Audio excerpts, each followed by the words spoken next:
Hi, my name is Emily, and I am currently an MA student in English language teaching and applied linguistics at the University of Southampton. And last semester, I was given the opportunity to discuss a phenomenon in the communicative classroom. And to do this, I had to choose one paper and kind of talk about the theory behind it and the study results. So today, I'm here to talk to you about speaker reticence and silence in English language classroom, or a new understanding and proposal for English language teachers. First of all, the study I chose was by Michael Karras, written in 2017, called Turn-Taking and Silent Learning During Open Class Discussions. It's in the ELT journal, if you care to find it later. The reason I chose this article is because he introduces a concept I've never thought of before: silent learning. This is something that was totally new concept, had no idea what it was, so I was really interested in it. The main question I have almost every class is, why don't my students speak during open class discussion? Why are they quiet? Oh my. Okay, so I want you today to take away this. Number one, silence and reticence should not be thought of interchangeably. It's not the same thing, and we should stop thinking of it as the same thing.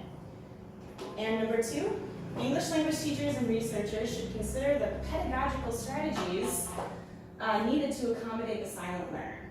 Okay. And I can send you files later if you prefer. So what is reticence? I'm going to quote Bao, 2014. He says that reticence is an involuntary action that impedes language acquisition and is caused by internal and external factors. So this could be anything that stops a student from getting that acquisition they need. So there are three reasons for reticence in my Korean middle school classroom. Just to say, there are many reasons. Time is short, so I have three. Number one, speech anxiety. Number two, the fear of losing face. This is a very important factor in the Asian classroom. I don't have time to talk about it today, but this is something that's very interesting for Korean context specifically. And number three, improper teacher interaction strategies. Now this is what I want to focus on today. So, what are improper teacher interaction strategies? Well, number one are our assumptions of silence in the classroom. So when silence happens, we automatically assume that the student doesn't understand the question. So this is a fair thing to assume. If we are met with silence and we ask a question, they don't understand. Or they are unsure of the answer. In my opinion, I see silence as a barrier for language learning. We teach in a society that needs to be communicative to get that competence. Speaking is a massive part of that. So when silence happens in the classroom, we think of it as a barrier.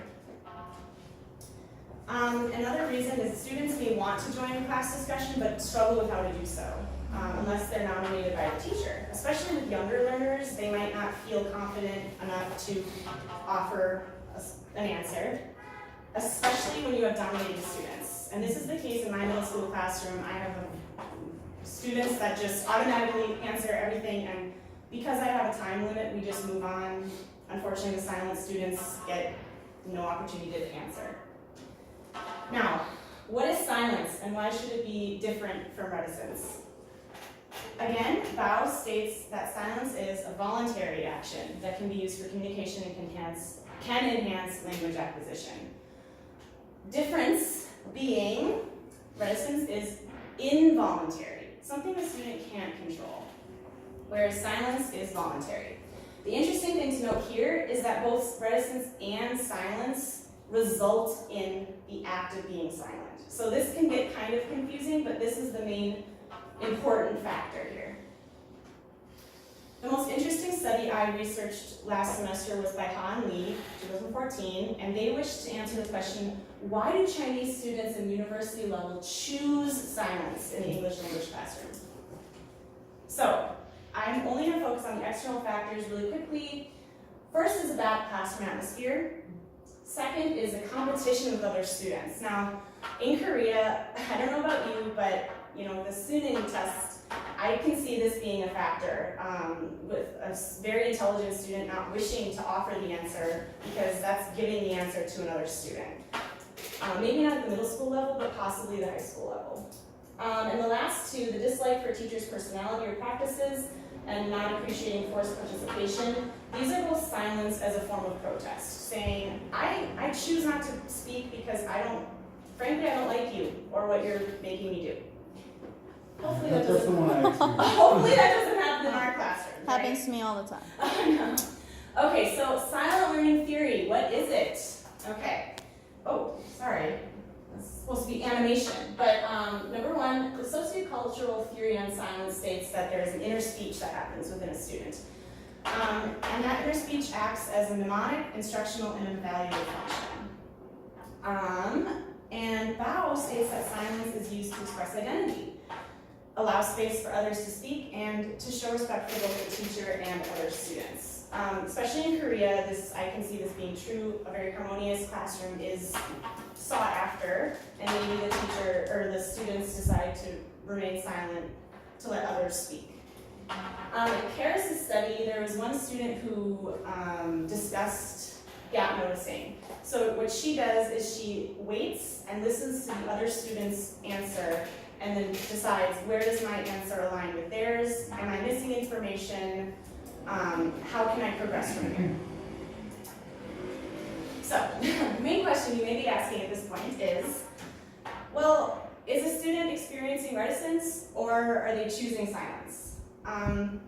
Unfortunately, there's no easy answer because it can be very difficult to determine if students are using silence or experience reticence. There's not really a way for us as the teachers to know that. But what can we do? In regards to silence, teachers don't have to address it. This is something that happens naturally within a student. If they learn silently, we just have to make a space for them to be able to do so. In order to do that, we need to address reticence. And she, in 2010, makes a suggestion that we should extend and manipulate I don't know if you're familiar with IRF, but initiation response feedback sequence to include more communicative response options. IRF sequence, I ask a question, students respond, very good, let's move on. It's very common, it's a very good technique to make a class run smoothly.